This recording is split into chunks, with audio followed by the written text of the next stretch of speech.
Y ya que estamos con el tema internacional, continúan pues los estragos después de que Pedro Castillo fuera destituido y fuera detenido allá en Perú. Hay muchas reacciones, hay muchas protestas sociales con esta crisis que se está agravando, crisis política y crisis social allá en Perú. Y justamente nos enlazamos con Ricardo Burgos, corresponsal de N+. Ricardo, ¿cómo estás? Buen día. Lo primero que te pregunto es, ¿cómo fue tomado este comunicado conjunto que emitieron el día de ayer los gobiernos de Argentina, Bolivia, Colombia y el gobierno mexicano pidiendo que se respeten los derechos de Pedro Castillo? ¿Cómo estás? Buen día. Hola Jesús, Paola, ¿cómo están? Bueno, este comunicado fue respondido ya por el Ministerio de Relaciones Exteriores de Perú. Ha expresado naturalmente su sorpresa por este documento suscrito por los países que has mencionado y sin duda ha dicho que aquí en el país se respetan los derechos humanos, incluyendo al de Pedro Castillo, que se encuentra detenido en una prisión bastante cómoda, donde también se encuentra Alberto Fujimori, otro expresidente que intentó quebrantar el orden constitucional en el Perú. También se ha dicho a través de este comunicado que la Comisión Interamericana de Derechos Humanos tomó conocimiento ya de la situación de lo que está pasando en el Perú, pero naturalmente llama la atención porque este comunicado no refleja que aquí en el Perú no se ha quebrantado el orden constitucional, por lo menos por parte de la sucesora en el cargo, sino del mismo expresidente Pedro Castillo, el que es victimizado en este documento internacional. Por otro lado, te cuento que hoy se cumplen 7 días desde aquel momento en el que Castillo disuelve el Congreso, intenta este fallido golpe de Estado y es destituido, y naturalmente la violencia ganó las calles, especialmente en 5 de las 23 regiones del Perú, en la zona alto andina y en el sur del país.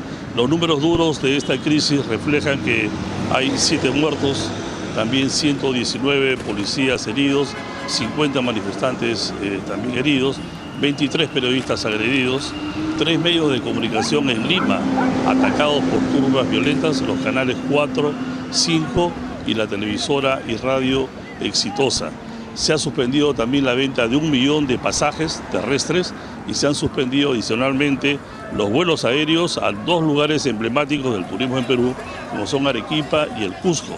Todos los vuelos, todas las visitas a Machu Picchu, esta joya mundial del turismo, esta maravilla de la humanidad, han sido también suspendidos hasta nuevo aviso. Una situación bastante tensa, y la mirada también está dirigida el día de hoy al Poder Judicial, porque justamente en unos momentos se inicia una audiencia en la que la defensa del expresidente Pedro Castillo apelará a esta detención provisional preliminar de 7 días que justamente vence el día de hoy.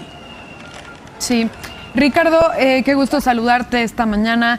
Pues no es la primera vez que conversamos contigo al respecto, buenos días, de la situación tan convulsa que no es recién, ni siquiera es de este año que se vive en el Perú, ya ha sido años y años de cambios en el Poder Ejecutivo. Dime cómo está el ambiente de la sociedad, cómo lo están tomando los peruanos, un nuevo golpe de Estado, una nueva presidenta en el cargo. Cuéntame un poco al respecto. Bueno, los incidentes, las protestas se han focalizado, como les dije, en el suroriente del país, aquí en Lima, salvo algunas manifestaciones aisladas y algunos actos vandálicos, la situación está normal. Acá estoy, por ejemplo, en un barrio residencial de Lima, todo está tranquilo, pero naturalmente el gobierno toma también sus providencias. Por ejemplo, el día de hoy se han suspendido las clases escolares en todos los colegios de Lima metropolitana, la capital, pero afortunadamente no se produce aún un desabasto en los mercados y centros de abastecimiento aquí de la capital, debido a que muchas de las vías del país, especialmente en el sur y en la zona suroriente, están, digamos, clausuradas o bloqueadas por los manifestantes. Las autoridades también han advertido, Paola, que detrás de estos actos violentos de protesta se encuentra la mano de Sendero Luminoso y de sus organismos de fachada y de asusadores profesionales.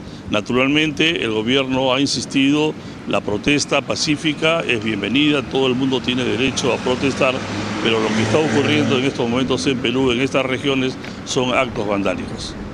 Finalmente, Ricardo, ¿qué se sabe? ¿Se ha dicho algo de esta fecha de mañana, 14 de diciembre, donde se contemplaba la reunión de la Cumbre de la Alianza del Pacífico, en la que después el gobierno mexicano dijo que se posponía, pero Dina, la presidenta en turno, mencionaba que estaban dispuestos a dialogar con el presidente López Obrador, inclusive por vía Zoom? ¿Se sabe algo? No, de ninguna manera este punto de agenda internacional, digamos, en el nuevo gobierno de la presidenta Boluarte, naturalmente ha quedado supeditado, relegado a un segundo plano. En estos momentos el gobierno se ha constituido en un comité de crisis para tratar de solucionar estos días de ira que tienen lugar en estas partes del país.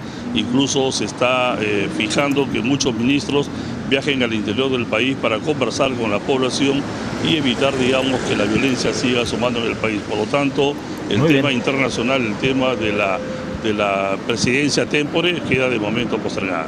Perfecto. Pues Ricardo, qué gusto saludarte. Esperemos que las cosas pronto lleguen a calma allá en Perú. Un abrazo. Gracias. Buen día. Igual para ustedes. Hasta luego.